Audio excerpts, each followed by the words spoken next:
Саламатсыздар ма оқушылар, сіздермен бірге Айнұр апай. Бүгінгі видеода 8-ші сынып геометрия пәнінің 2-ші тоқсандағы БЖБ-ның 2-ші нұсқа есептерін ұсынамын. Видеоға лайк басып, каналға тіркеліп және қоңыраушаны басуды ұмытпаңыздар. Сонымен қатар осы видеоны достарыңызға да жіберіңіздер. Тік бұрышты үшбұрыштың қабырғалары мен бұрыштары арасындағы қатынастар тақырыбы бойынша БЖБ-ның 2-ші нұсқасында келесідей 4 тапсырма берілген.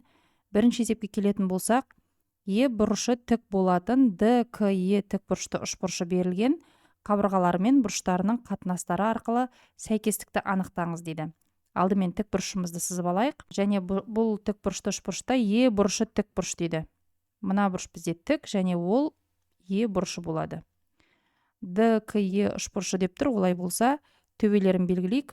Бір бұрышы Д болады, екінші бұрышы К болады. Енді осы тік бұрышты үшбұрыштың қабырғаларының атауларына келетін болсақ, ДЕ қабырғасы ол катет деп аталады, ЕК қабырғасы ол да катет, және ДК қабырғасы гипотенуза деп аталады. Енді осы катеттер мен гипотенузалардың өзара қатынастарын қарастырамыз.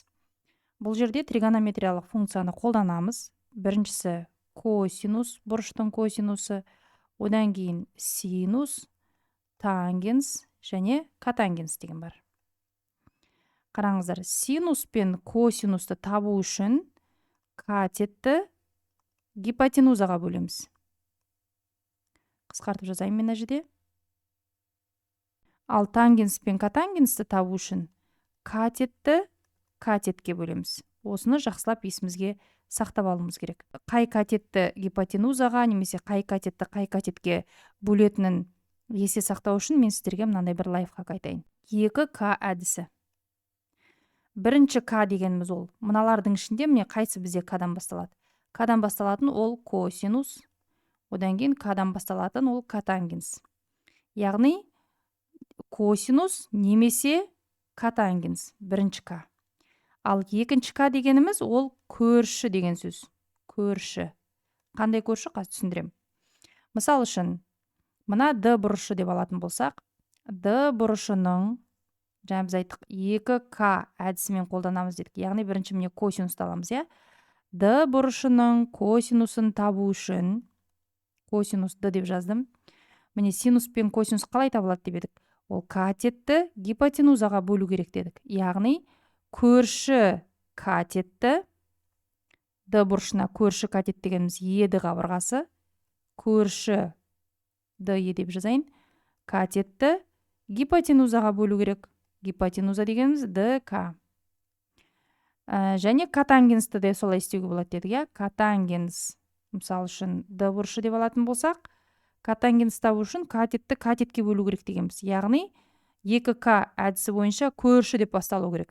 Яғни котангенсді, мына Д бұрышының котангенсі дегеніміз көрші катетті қарсы катетке бөлеміз. Олай болса, ДЕ-ні бөлеміз ЕК-ға. Косинус пен котангенс жазылды.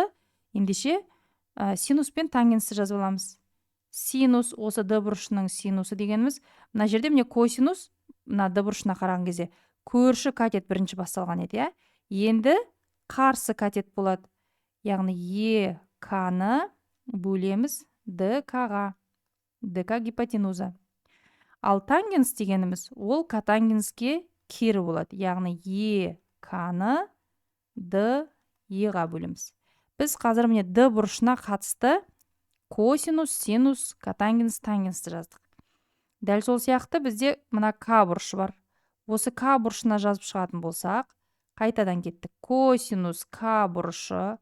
Косинус не дедік біз ол? К-дан басталады. Яғни осы К бұрышына көрші жатқан катеттің ЕК-ның гипотенуза қатынасы. Гипотенуза ДК. Котангенс К бұрышы дегеніміз. Міне тангенс пен котангенсті біз катет бөлу катет дейміз. Яғни котангенс К әрпіне басталып тұрғандықтан көрші катеттің қарсы жатқан катетке қатынасы. Яғни ЕК-ның қарсы жатқан катет ол ДЕ. Синус К-ны табатын болсақ, ол К бұрышына міне қарсы жатқан катеттің ДЕ-ның гипотенузаға қатынасы. Гипотенуза ДК. және тангенс к дегеніміз котангенске кері дедік. Олай болса д е-нің к-ға қатынасы болады екен. Енді осы берілген мәліметтерді қолданып, мына сәйкестіктерді табамыз. А нұсқасында д е-нің д-ға қатынасы дейді. Мінекей д е-нің д-ға қатынасы тұр. д е-нің д-ға қатынасы ол д бұрышының косинусы екен. Міне д бұрышының косинусы деген екінші жауап болып тұр. Олай болса, былайны мына жерге жазып қояйық, екінші жауап деп. Тағы да іздейміз, д е-нің д-ға қатынасы міне тұр. Ол к бұрышының синусы екен. К бұрышының синусы деген үшінші жауапта тұр. Яғни мына жерге 3 деп қояйық. Яғни міне мына қатынас, мына берілген жауаптардың ішінде екінші және үшінші жауап деген сөз. Енді келесісін қарайық. д е-нің к-ға қатынасы. д е-нің к-ға қатынасы мінекей. Ол д бұрышының котангенсі. д бұрышының котангенсі деген жетінші жауап болып тұр. Яғни 7 деп жазып қоямыз. Тағы да д е-нің к-ға қатынасы мінекей. К бұрышының тангенсі дейді. К бұрышының тангенсі 6-шы жауап. Мына жерге 6 деп қоямыз. Енді соңғысы к-ның д-ға қатынасы. Мінекей к бөлу д-к. Ол д бұрышының синусы екен. д бұрышының синусы деген бірінші жауапта тұр. Яғни мына жерге 1 деп қоямыз. Тағы да к-ның д-ға қатынасы мінекей к бұрышының косинусы екен. К бұрышының косинусы деген 4-ші жауап болып тұр. Яғни мына жерге 4 деп қоямыз. Енді жауаптардың ішінде міне бізде 5-ші және 8-ші жауап таңдалмаған. Және мына берілген үлгіде де бізде 2 жауап таңдалмаған. Себебі мына жерде бізде 3 қатынас қана беріліп тұр ғой, 4-ші қатынас жоқ. Есеп түсінікті деп ойлаймын. Келесі есепті қарастырайық. Екінші есеп, қаладан 2 автокөлік шықты. Біріншісі солтүстік бағытта 60 км/сағат жылдамдықпен, ал екіншісі шығысқа қарай бағытта 80 км/сағат жылдамдықпен жүрді. 2 сағаттан кейін олардың арақашықтығы қандай болды дейді. Мысал үшін, былай алайық. Мына нүктеден автокөліктер шықты. Бірінші автокөлік ол солтүстік бағытта, яғни былай қарай жүрді, мына жаққа қарай. Солтүстік бағытта жүрді де мына нүктеге келіп тоқтады. Оның жылдамдығы 60 км/сағат болған екен. 2 сағаттан кейін осы жерге келді. Ал екінші автокөлік ол осы нүктеден шығысқа қарай, яғни оңға қарай жүрді, жылдамдығы 80 км/сағат. Жылдамдықпен 2 сағат жүріп, ол міне мына нүктеге келді. Енді олардың арақашықтығы қандай болды дейді. Яғни міне мына 2 арақашықтықты табуымыз керек. Олай болса, мына тікбұрышты үшбұрышымызды әріптермен белгілеп алайық. А, Б, С деп белгілеп қояйық. АБ және АЦ-ның ұзындықтарын табуға болады. Өйткені бізде есепте міне жылдамдық берілген және жүрілген уақыт берілген. Олай болса, S арқылы табамыз. Ол үшін жылдамдықты уақытқа көбейту керек. АБ кесіндісінің ұзындығын табайық. АБ жүрген жол, ол бірінші жүрген көлік еді және оның жылдамдығы 60 км/сағат болды. Яғни 60-ты көбейтеміз, қанша уақыт жүрді? 2 сағат жүрді. Осы жерде міне осы сандардың астарын бүйтіп сызып алсақ болады, өйткені осыларға ерекше мән беруіміз керек деген сөз. 60-ты 2 сағатқа көбейттік, сонда 120 км жүрген екен. Мына АБ-ның ұзындығын 120 км деп жазып қоямыз. Екінші көлік А нүктесінен шығып, С нүктесіне дейін 2 сағат жүрді. Яғни АЦ жолын жүрді және оның жылдамдығы 80 км/сағат болды. Оны 2 сағат жүрген кезде 160 км жүрген екен. Яғни АЦ-ның ұзындығына 160 км деп жазып қоямыз. Енді бізге БЦ-ны табу керек осы жерде. БЦ сұрақ дейік. БЦ-ны табу үшін Пифагор теоремасын пайдаланамыз. БЦ гипотенуза болып тұр, яғни гипотенузаның квадраты, БЦ-ның квадраты, ол мына 2 катеттің квадраттарының қосындысына тең. Яғни АБ-ның квадраты қосу АЦ-ның квадратына тең болады екен. Осы жерден БЦ-ны табатын болсақ, мына жер квадрат болып тұрғандықтан, ол мына жаққа түбір асты болады. Түбірдің астында АБ-ның квадраты қосу АЦ-ның квадраты тең. Енді осы АБ мен АЦ кесінділерінің ұзындықтарын орнына қоямыз. Түбірдің астында 120-ның квадраты қосу 160-тың квадраты барлығы түбірдің астына алынады, тең 120-ның квадраты деген кезде бұл жерде 12-ның квадратын тауып алсақ болады. 12-ның квадраты 144, және бұл 120 болғаннан кейін мына 0 2 рет жазылады. Яғни 14400 болады.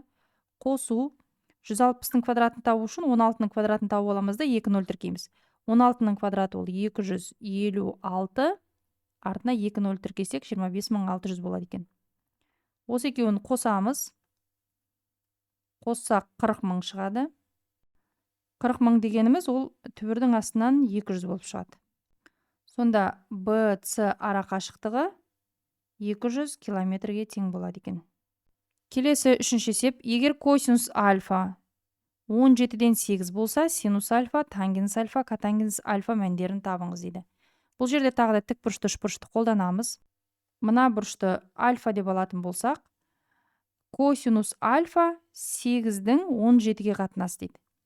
Косинус дегеніміз, бағана айтып өткенімізде, көрші катеттің гипотенузаға қатынасы еді. Яғни міне альфа бұрышының көрші катеті ол мына қабырға. Яғни бұл қабырғаның ұзындығы 8 деген сөз. Және гипотенузаға қатынасы дедік, гипотенуза 17 болып тұр. Енді мына екінші катетті x деп алатын болсақ, Пифагор теоремасы бойынша мына x-тің ұзындығын тауып алуға болады. Ол үшін гипотенузаның квадраты, яғни 17-нің квадраты ол тең катеттердің квадраттарының қосындысы деп айтқан болатынбыз. Яғни x-тің квадраты қосу 8-дің квадраты болады. Осы жерден x квадраты табатын болсақ, 17-нің квадратынан азайтуымыз керек 8-дің квадратын. X тең, мына жерде квадрат болып тұр, енді x табу үшін мына оң жақтағыны түбірдің астына аламыз. Түбірдің астында 17-нің квадраты дегеніміз 289, одан азайтамыз, 8-дің квадраты ол 64. 289-дан 64-ті азайтсақ, түбірдің астында 225 шығады, ал 225 дегеніміз ол 15-тің квадраты, яғни түбірдің астынан 15 болып шығады. Сонда мына екінші катет 15 болды. Қабырғалардың ұзындықтары белгілі. Енді синус альфа, тангенс альфа, котангенс альфаны табамыз. Есептің берілгенінде косинус альфа белгілі, ол 8-дің 17-ге қатынасы.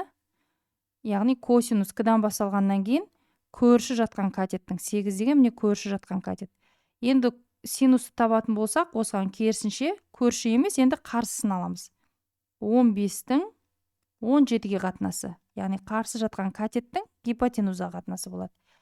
Котангенс альфаны табатын болсақ, котангенс к әрпінен басталып тұр, яғни альфа бұрышына көрші жатқан катеттің қарсы жатқан катетке қатынасы, яғни 8-дің 15-ге қатынасы болады. Ал тангенс альфа дегеніміз, осы котангенс альфаға керісінше 15-тің 8-ге қатынасы болады.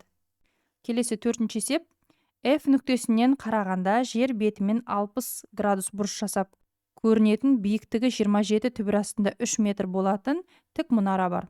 F нүктесінен мұнараның жер бетіндегі нүктесіне дейінгі және оның ең биік нүктесіне дейінгі қашықтықтарды табыңдар. Ол бізде тік бұрышты үшбұрышты тудырады. Себебі мынау F нүктесі деп алатын болсақ, мінекей F нүктесінен мына жерде мұнара тұр деп ойлайық. Мынау тұрған мұнара мына қабырға. Осы мұнараның ең жоғарғы төбесіне дейін қараған кезде мынау жер ғой, жермен жасайтын бұрышы 60 градус болады екен. Ал мұнараның өзінің биіктігі 27 түбір астында 3 метр екен. Мынау биіктік міне. Енді осы F нүктесінен осы мұнараның жер бетіндегі міне ол нүкте мынау ғой. Осы нүктеге дейінгі ара қашықтығын табыңыздар дейді. Мен мынаны KL деген нүкте деп белгілеп қоятын болсам, FL-ді табу керек бірінші. Және оның ең биік нүктесіне дейінгі қашықтықтар табыңдар. Яғни осы F нүктесінен мұнараның ең биік нүктесі ол K, F, K қабырғасында табу керек екен. Осылай жазып қояйық. Бұл бізде үшбұрыш болғаннан кейін үшбұрыштардың ішкі қабырғаларының қосындысы 180 градусқа тең деген теореманы пайдаланып K бұрышын табуға болады. Ол үшін 180 градустан бізге белгілі бұрыштардың қосындысын алып тастаймыз. Яғни 60 қосу 90 градус. 60-қа 90-ды қоссақ 150, 180-нен 150-ді алсақ 30 градусқа тең. К бұрышымыз 30 градусқа тең екен. Енді мына FL-ді x деп алатын болсақ, бізде мынандай теорема бар. Тік бұрышты үшбұрышта 30 градусқа қарсы жатқан катет, ол мына гипотенузаның жартысына тең деген сөз. Немесе FL FK-ның жартысына тең болатын болса, керісінше FK дегеніміз, ол мына FL қабырғасының 2 есесі деген сөз. Ендеше оның ұзындығын 2x деп алсақ болады. Мынау 2x, ал мынау оның жартысы x-ке тең болып тұр. Енді осы жерде Пифагор теоремасын пайдаланамыз. Гипотенузаның квадраты ол катеттердің квадраттарының қосындысына тең. Гипотенузамыз 2x, оның квадраты ол тең катеттердің квадраттарын аламыз. Бірінші катет x болады оның квадраты, және қосу екінші катетіміз 27 түбір астында 3-тің квадраты болады. Енді осы теңдеуді шешетін болсақ, 2x-тің квадраты дегеніміз 4x-тің квадраты тең x квадрат қосу. Мына санды квадраттайтын болсақ, бірінші 27-нің квадратын тауып аламыз, ол 729-ға тең, және оны 3-ке көбейтетін болсақ, 2187 болады. Енді x квадратты 4x квадратқа қарай өткізетін болсақ, 4x квадраттан 1x квадратты аламыз, ол 3x-тің квадраты тең 2187. Енді осы жерден x квадраты табатын болсақ, 2187-ні 3-ке бөлеміз, ол 729-ға тең. Ал 729 дегеніміз, бағана айттық, ол 27-нің квадраты, x сонда 27-ге тең болады екен. Яғни мінеки FL қабырғасы 27 метр. Мына жерге жазайық. FL ол тең 27 метр. Ал FK қабырғасы дегеніміз, ол осы FL қабырғасының 2 есесі дедік. Яғни 27-ні көбейтеміз 2-ге, сонда 54 метр болады екен. Балалар, осымен бүгін қарастыратын есептеріміз аяқталды. Есептердің шығарылу жолы түсінікті болса, видеоға лайк басып, каналға тіркеліп және қоңыраушаны басуды ұмытпаңыздар. Сонымен қатар осы видеоны достарыңызға да жіберіңіздер. Ал мен сіздермен келесі видеоға дейін қоштасамын. Сау саламатта болыңыздар. Сіздермен бірге болған Айнұр апай, оңай математика каналы.